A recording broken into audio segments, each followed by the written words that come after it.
exciting segment because we get to get first-hand experience from people that are living in different countries to give us a whole breakdown and experience and a journey of what they're experiencing this Ramadan. And as we know, last Ramadan was a really difficult one during hard lockdown. Today we're going to be speaking to Hummam Bhutta. He's the board member of Norway's biggest and oldest Masjid Islamic Cultural Center, which is in Norway.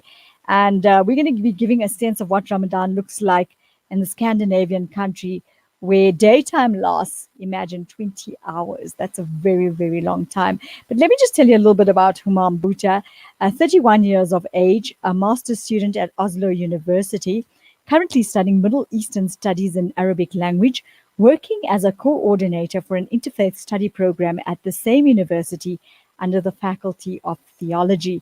A board member of Norway's biggest and oldest masjid, as I said, the Islamic Cultural Center in Norway, and the president of the Muslim Students Association at Oslo University. Assalamu alaikum wa rahmatullahi wa barakatuh.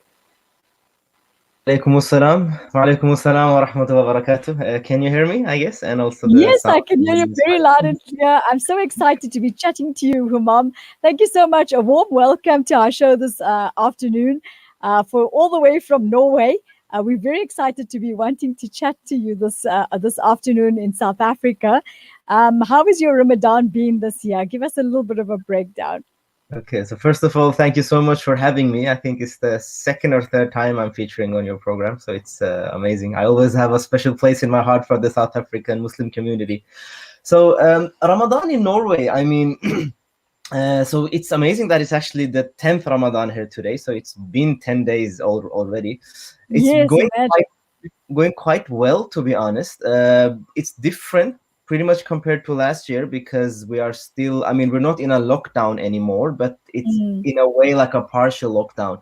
So the mosques are closed, the malls are closed, and the numbers are quite high if you compare the numbers in Norway throughout. So but I mean, it's still like a nice, safe environment. So it's going well, to be honest. Do you not miss that ambiance and that environment of having all your colleagues and your families and everybody around you, where you normally make your tarawihs together and your iftars together? And as you said, it's a partial lockdown, so the masjids are closed.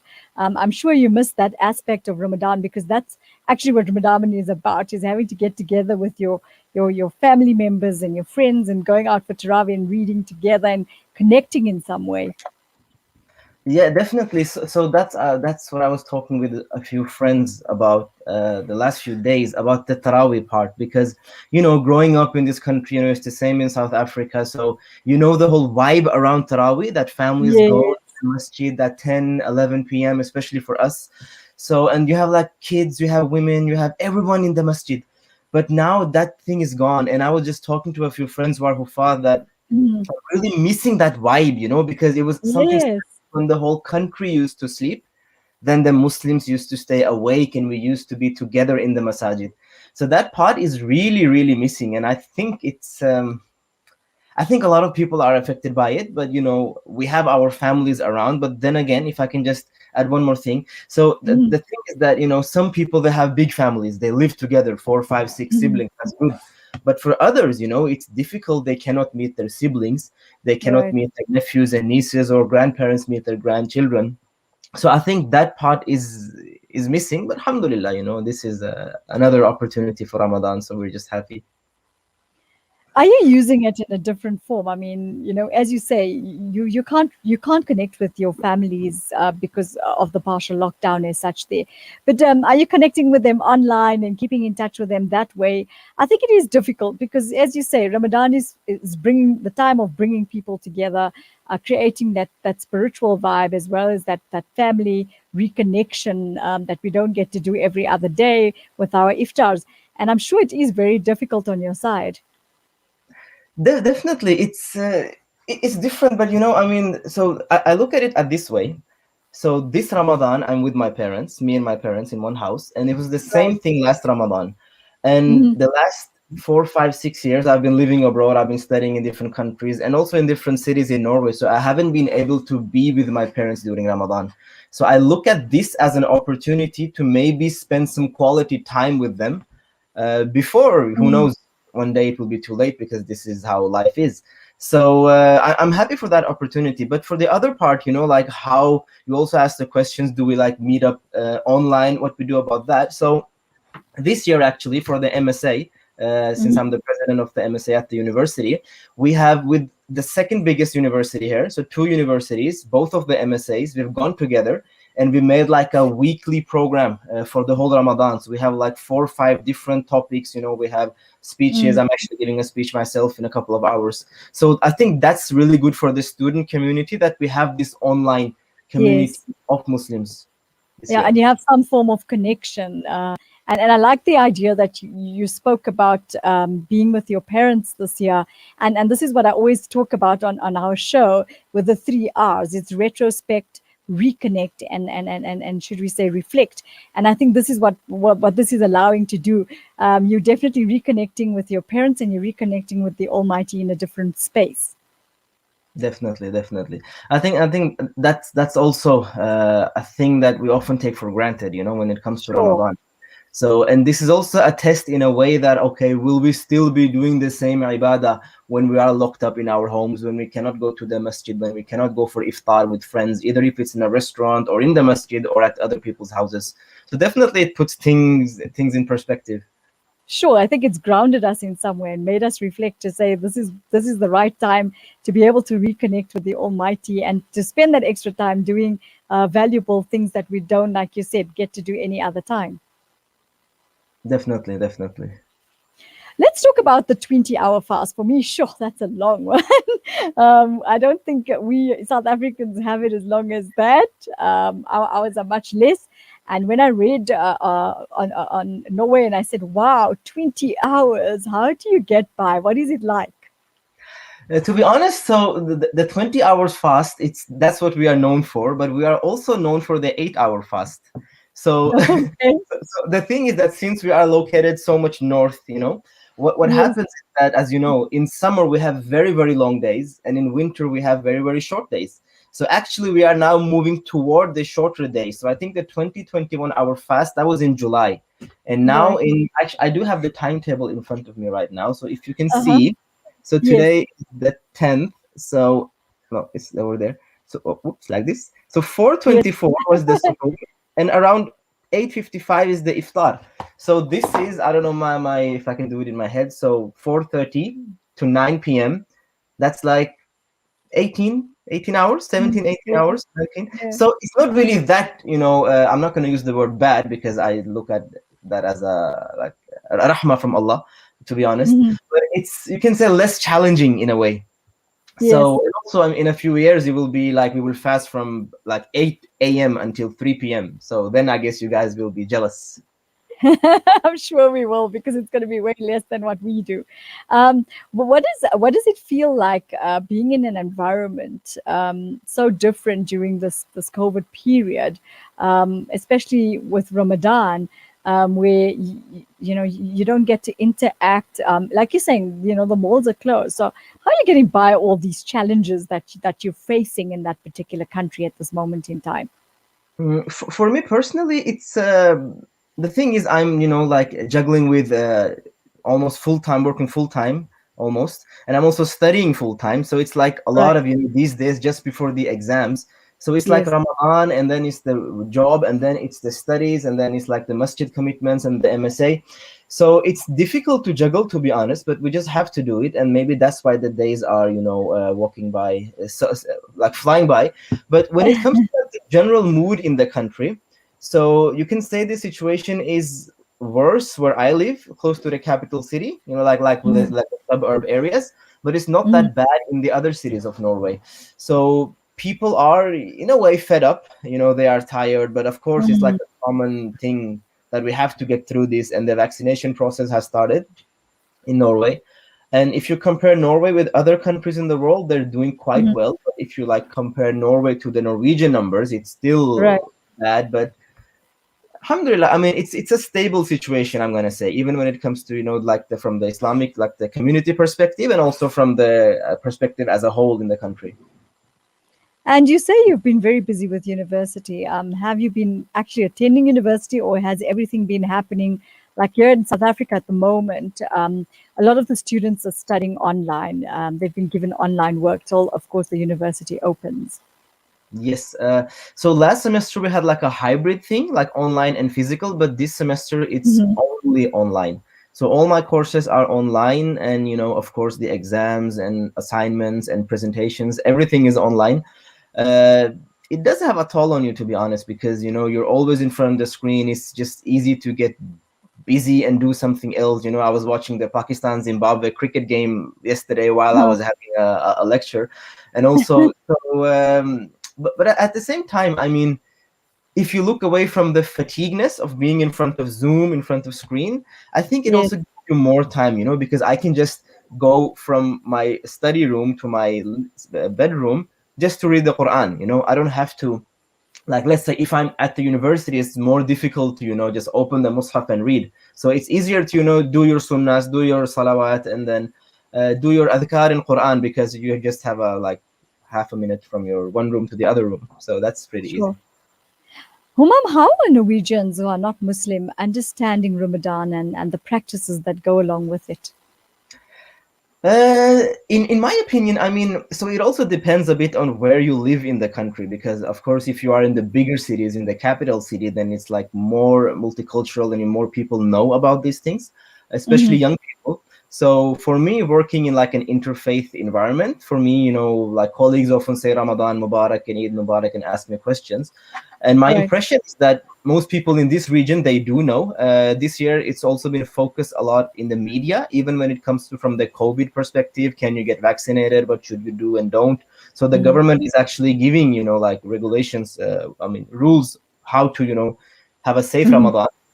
And when it comes to the bigger perspective, even the prime minister, she wished us a happy Ramadan. And the national television, they do have like last year they had this Eid special program, and they're gonna have it this year as well. Oh, uh, really? Okay. yes, so that's pretty interesting. And me myself I've been in a couple of news articles this Ramadan about how it is to be a student in Ramadan and what we recommend. On the other hand, I think if you look at the bigger perspective, I mean, if you look at the country as a whole, in the smaller cities, in the villages where you have less Muslims, so ethnic Norwegians, non-Muslims, are less exposed to Islam and Muslims. And of course, with that, you can have misconceptions. It's like you have to build bridges over there. But the For sure. generally in the country, the population, it's like a good understanding of Ramadan. Mhm. What can the new knowledge and understanding be attributed to? Say again, please, the question. What can the new knowledge and understanding be attributed to? I think it's if I understood the question correctly, I just think that Muslims in a way have to be more present Mm. in the Mm. communities, in the societies. We are quite present, if you ask me. I mean, we have Muslims in politics, we have Muslims in sports and all these things. But I think, like on a personal level, the way I look at is that if you are a Muslim in anywhere in Norway, and it's Ramadan, you should knock on your neighbor's doors, and give them like I have a friend of mine. He actually every Ramadan he goes to his neighbors, Yes. like in the front, like and both sides, and in the Mhm. back, like the four houses. He Yes. goes with like a plate of like samosas or dates, and like a small card where's the hadith of the Prophet Uh-huh. Sallallahu Alaihi Wasallam, and just be open about it, and of course if it wasn't Corona, then we could invite people and these things. So I think that every Muslim has to be a bit more open, just to talk to your neighbor or the stranger. I think just talking to each other will help bridge the gap. I like your friend's idea. I think that's a phenomenal idea because what happens is it actually creates a better understanding and awareness of the religion itself, which we know sometimes gets misconceived in many directions. And I love the idea of him taking that card of a hadith with him, so people get to understand the beauty of the religion and, of course, the practices itself. Yeah, definitely, definitely. I think that's, as I said, that's also a way, how we can uh, like look at it. For me personally, I do like to share a lot of stuff on social media, like what's happening. I think it will also help to make Islam less scary for those who don't know about Islam. Just okay. So when I was interviewed by the media last week, I just just shared the article on Facebook and Instagram, and then so Yes. let's say like a few non-Muslim colleagues from my previous job or other places. Okay, so this is actually my friend Hummam, who is also active in the Islamic Center, but is also a cool guy, who does. Right. So I think the whole thing about being open about who you are and then be proud of who you are, don't hide your Muslim identity, and just if people get surprised that you can drink water for 17, 18 hours, then that's what we believe in, and that's what we are content with. So I think that's also the way. I think it's also important for people to interact on a different level, like your friend just did, where he's getting to know your neighbor. I think that idea is absolutely amazing, because you have neighbors that come from different walks of life, and they get to understand you as a human being from a humanitarian point of view, and also you as a Muslim, and what Muslims are actually made of. That we have that humility, and we have that understanding, and we have the tolerance as well. So I think, as you were saying, it takes away that misconceptions that are created on the media level. Yeah, definitely. I think, but I think this is true. But then again, it's in a way we have, of course, the situation in Europe. It's getting worse, if I can say that. When it comes to the whole thing about like right-wing extremism and how people look at Islam and the comment section in media. So I think it's also a bit sad because many people, or some people in districts in smaller cities, don't really get that exposure to Muslims, so they won't really know the true beauty of Islam. That's so true. What do you think is the most important thing people need to know about us, and the people in Norway need to know about Muslims, and the religion, and of course the month of Ramadan? Uh, to be honest, I think, as I said, most people or a lot of people do know. But for those who don't know, I would just say that, we are also people. We are also human beings, and we have like the same color. The blood that runs through our veins is the same color. We breathe the same air and we eat the same food, and we do think and alike. So we're just humans, and I think people just need to understand that we are not like any special creatures who are here to take over the world or any other conspiracy. So we are just people, and we just need to know each other better if we don't already do. Yeah, and I think it's also about educating them about the amazing sinners of Rasulullah Sallallahu Alaihi Wasallam, because I was reading the other day, and I found it so phenomenal on a portal. There were so many people, influential people, that had such amazing things to say about our beloved Prophet. Peace be upon him. And I think that is somewhere where we can start. In South Africa, we started something with one of the NPOs called the Rose Initiative. So what we did is we went out into the streets. I think first people were intimidated and thought, what on earth are they doing? And on each rose, there was like a hadith or a sunnah of Rasulullah Sallallahu Alaihi Wasallam actually attached to it. And people were quite actually amazed by it, because firstly, they got a rose, which showed that we care. And secondly, it gave them a little bit of a thought about Islam. So I think it's quite a cool initiative that actually went around. Oh, mashallah, we've actually done the same here in Norway. But last year, what we did was that, because that was like the first year of pandemic, hopefully this one will be the second and the last. So what we actually did was that through our masjid and through a few other masajid, like one of the, you can say, like one of the dialogue forums of Norway, what we did was that we printed on a lot of buses, and also we Mhm. printed, on bus stops, these big posters that Mhm. actually said, so, stay safe, use a mask, use 1 meter distance. And also it had like a few hadith of the Prophet Sallallahu Alaihi Wasallam, and it was like Eid Mubarak. And I Yes. think this was also a big thing last year in Norway, because you could see these posters, these billboards all over buses and bus stations in Norway. So I think a I lot think of that's people did applaud I, that. I think that's a phenomenal idea. We must try and adopt that idea. But before we go, we seem to be running out of time. What message would you like to leave us with this afternoon? And I'm saying this afternoon because in South Africa it's afternoon. Um, I mean, to be honest, I really do love the South African Muslim community, and I have many close friends there, including my close friend Qari Ziad Patel. So I just want to say that I miss you guys, all of you. And usually, I was planning on visiting South Africa last year and maybe also this year. So I just want to say, to my friends in South Africa, that I miss you guys, and I hope I can see you guys again, inshallah, maybe this year or next year. And also, Amazing. Ramadan Mubarak to everyone in South Africa. And yeah, may Allah accept the fast and the Amen. Taraweeh, Qiyam, And and we wish Tilawah you and and your everything. family a blessed Ramadan and hope it goes all well and it gets better in Norway. From myself and the team, we want to thank you for joining us and have a lovely Ramadan going forward.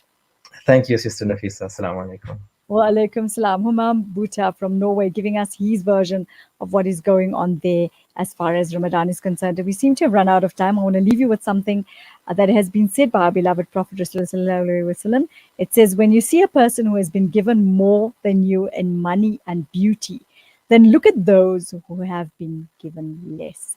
And that, I think, is some good food for thought. And we're going to be ending off with that. From myself and the team, thank you so much for joining us. We'll see you same time next week. Wassalamu alaikum wa rahmatullahi wa barakatuh.